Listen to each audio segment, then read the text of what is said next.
ಬನ್ನಿ D K ಏನು ಹೇಳಿದ್ರು ನೋಡೋಣ.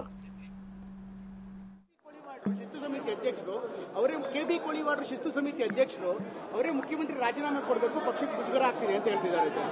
ಯಾರು ಅವರೇನು ಶಿಸ್ತಿನ ಸಮಿತಿ ಅಧ್ಯಕ್ಷರಲ್ಲ, ಶಿಸ್ತಿನ ಸಮಿತಿ ಅಧ್ಯಕ್ಷರೇನಲ್ಲ, ರೆಹಮಾನ್ ಖಾನ್ ಶಿಸ್ತಿನ ಸಮಿತಿ ಅಧ್ಯಕ್ಷರು. ಇದು ಯಾವುದಕ್ಕೂ ರಾಜೀನಾಮೆ ಕೊಡುವಂತ ಅವಶ್ಯಕತೆ ಇಲ್ಲ. ಇದು ಪೊಲಿಟಿಕಲ್ ಕಾನ್ಸ್ಪಿರಸಿ. ರಾಜಕೀಯವಾಗೂ ಫೇಸ್ ಮಾಡ್ತೀವಿ, ಲೀಗಲ್ ಆಗು ಫೇಸ್ ಮಾಡ್ತೀವಿ. ಕೋಳಿವಾಡ್ರ ಹೇಳಿಕೆನ ಹೇಗೆ ಹೇಳ್ತೀರಾ ಸರ್? ಅವರು ಇವೆಲ್ಲ ಏನು ಪ್ರಯೋಜನ ಆಗುದಿಲ್ಲ ಸರ್. ಮೋದಿ ಅವರು ಪ್ರಸ್ತಾಪ ಮಾಡಿದ್ದಾರೆ ಹರಿಯಾಣದಲ್ಲಿ, ಇದನ್ನು ಯಾವ ರೀತಿ ಹೇಳ್ತೀರಿ ಸರ್? ಅವರು ಉಪಯೋಗಿಸ್ಕೊಳ್ತಾರೆ, ಅವ್ರು ರಾಜಕೀಯವಾಗಿ ಏನ್ ಹೇಳ್ಬೇಕು ಹೇಳ್ತಾರೆ ಅಷ್ಟೇ. ಸತ್ಯಕ್ಕೆ ದೂರವಾದಂತ ವಿಚಾರ ಹೇಳ್ತಾ ಇದ್ದಾರೆ. ಕೆಬಿ ಕೋಳಿವಾಡ್ರು ಶಿಸ್ತು ಸಮಿತಿ ಅಧ್ಯಕ್ಷರು ಅವರೇ ಕೆಬಿ ಕೋಳಿವಾಡ್ರು ಶಿಸ್ತು ಸಮಿತಿ ಅಧ್ಯಕ್ಷರು ಅವರೇ ಮುಖ್ಯಮಂತ್ರಿ ರಾಜೀನಾಮೆ ಕೊಡಬೇಕು, ಪಕ್ಷಕ್ಕೆ ಮುಜುಗರ ಆಗ್ತಿದೆ ಅಂತ ಹೇಳ್ತಿದ್ದಾರೆ ಸರ್. ಯಾರು ಅವರೇನು ಶಿಸ್ತಿನ ಸಮಿತಿ ಅಧ್ಯಕ್ಷರಲ್ಲ,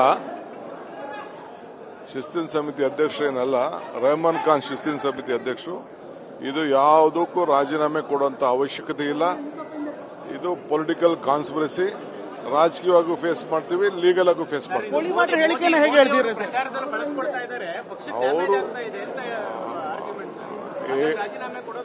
ಇವೆಲ್ಲ ಏನು ಪ್ರಯೋಜನ ಆಗುದಿಲ್ಲ ಸರ್. ಮೋದಿ ಅವರು ಪ್ರಸ್ತಾಪ ಮಾಡಿದ್ದಾರೆ ಹರಿಯಾಣದಲ್ಲಿ, ಇದನ್ನು ಯಾವ ರೀತಿ ಹೇಳ್ತೀರಿ ಸರ್? ಅವರು ಉಪಯೋಗಿಸ್ಕೊಳ್ತಾರೆ, ಅವ್ರು ರಾಜಕೀಯವಾಗಿ ಏನ್ ಹೇಳ್ಬೇಕು ಹೇಳ್ತಾರೆ ಅಷ್ಟೇ. ಸತ್ಯಕ್ಕೆ ದೂರವಾದಂತ ವಿಚಾರ ಹೇಳ್ತಾ ಇದ್ದಾರೆ. ಕೆಬಿ ಕೋಳಿವಾಡ್ರು ಶಿಸ್ತು ಸಮಿತಿ ಅಧ್ಯಕ್ಷರು ಅವರೇ ಮುಖ್ಯಮಂತ್ರಿ ರಾಜೀನಾಮೆ ಕೊಡಬೇಕು, ಪಕ್ಷಕ್ಕೆ ಮುಜುಗರ ಆಗ್ತಿದೆ ಅಂತ ಹೇಳ್ತಿದ್ದಾರೆ ಸರ್. ಯಾರು ಅವರೇನು ಶಿಸ್ತಿನ ಸಮಿತಿ ಅಧ್ಯಕ್ಷರಲ್ಲ,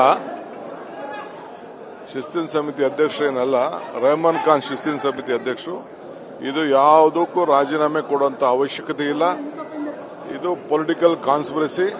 ರಾಜಕೀಯವಾಗೂ ಫೇಸ್ ಮಾಡ್ತೀವಿ, ಲೀಗಲ್ ಆಗು ಫೇಸ್ ಮಾಡ್ತೀವಿ. ಕೋಳಿವಾಡ್ರ ಹೇಳಿಕೆನ ಹೇಗೆ ಹೇಳ್ತೀರಾ ಸರ್? ಅವರು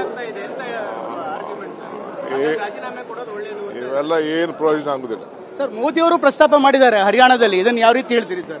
ಅವರು ಉಪಯೋಗಿಸ್ಕೊಳ್ತಾರೆ, ಅವ್ರು ರಾಜಕೀಯವಾಗಿ ಏನ್ ಹೇಳ್ಬೇಕು ಹೇಳ್ತಾರೆ ಅಷ್ಟೇ. ಸತ್ಯಕ್ಕೆ ದೂರವಾದಂತ ವಿಚಾರ ಹೇಳ್ತಾ ಇದ್ದಾರೆ. ಕೆಬಿ ಕೋಳಿವಾಡ್ರು ಶಿಸ್ತು ಸಮಿತಿ ಅಧ್ಯಕ್ಷರು ಅವರೇ ಕೆಬಿ ಕೋಳಿವಾಡ್ರು ಶಿಸ್ತು ಸಮಿತಿ ಅಧ್ಯಕ್ಷರು ಅವರೇ ಮುಖ್ಯಮಂತ್ರಿ ರಾಜೀನಾಮೆ ಕೊಡಬೇಕು, ಪಕ್ಷಕ್ಕೆ ಮುಜುಗರ ಆಗ್ತಿದೆ ಅಂತ ಹೇಳ್ತಿದ್ದಾರೆ ಸರ್. ಯಾರು ಅವರೇನು ಶಿಸ್ತಿನ ಸಮಿತಿ ಅಧ್ಯಕ್ಷರಲ್ಲ, ಶಿಸ್ತಿನ ಸಮಿತಿ ಅಧ್ಯಕ್ಷರೇನಲ್ಲ, ರೆಹಮಾನ್ ಖಾನ್ ಶಿಸ್ತಿನ ಸಮಿತಿ ಅಧ್ಯಕ್ಷರು. ಇದು ಯಾವುದಕ್ಕೂ ರಾಜೀನಾಮೆ ಕೊಡುವಂತ ಅವಶ್ಯಕತೆ ಇಲ್ಲ. ಇದು ಪೊಲಿಟಿಕಲ್ ಕಾನ್ಸ್ಪಿರಸಿ. ರಾಜಕೀಯವಾಗೂ ಫೇಸ್ ಮಾಡ್ತೀವಿ, ಲೀಗಲ್ ಆಗು ಫೇಸ್ ಮಾಡ್ತೀವಿ. ಕೋಳಿವಾಡ್ರ ಹೇಳಿಕೆನ ಹೇಗೆ ಹೇಳ್ತೀರಾ ಸರ್? ಅವರು ಇವೆಲ್ಲ ಏನು ಪ್ರಯೋಜನ ಆಗುದಿಲ್ಲ ಸರ್. ಮೋದಿ ಅವರು ಪ್ರಸ್ತಾಪ ಮಾಡಿದ್ದಾರೆ ಹರಿಯಾಣದಲ್ಲಿ, ಇದನ್ನು ಯಾವ ರೀತಿ ಹೇಳ್ತೀರಿ ಸರ್? ಅವರು ಉಪಯೋಗಿಸ್ಕೊಳ್ತಾರೆ, ಅವ್ರು ರಾಜಕೀಯವಾಗಿ ಏನ್ ಹೇಳ್ಬೇಕು ಹೇಳ್ತಾರೆ ಅಷ್ಟೇ. ಇದು ಡಿ ಕೆ ಶಿವಕುಮಾರ್ ಅವರು ಹೇಳಿದಂಥ ಮಾತು. ರಾಜಕೀಯವಾಗಿ ಮೋದಿ ಏನು ಹೇಳ್ತಾರೆ ಅದನ್ನು ಹೇಳ್ತಾರೆ, ಆದರೆ ಇವರೇನು ಶಿಸ್ತು ಸಮಿತಿಯ ಅಧ್ಯಕ್ಷರಲ್ಲ ಕೋಳಿವಾಡ ಅವರು. ಕೋಳಿವಾಡ ಹೇಳ್ತಾರೆ ಅಂತ ಹೇಳಿ ರಾಜೀನಾಮೆ ಕೊಡೋಕ್ಕಾಗಲ್ಲ, ಯಾವುದೇ ಕಾರಣಕ್ಕೂ ರಾಜೀನಾಮೆ ಕೊಡಲ್ಲ ಅಂತ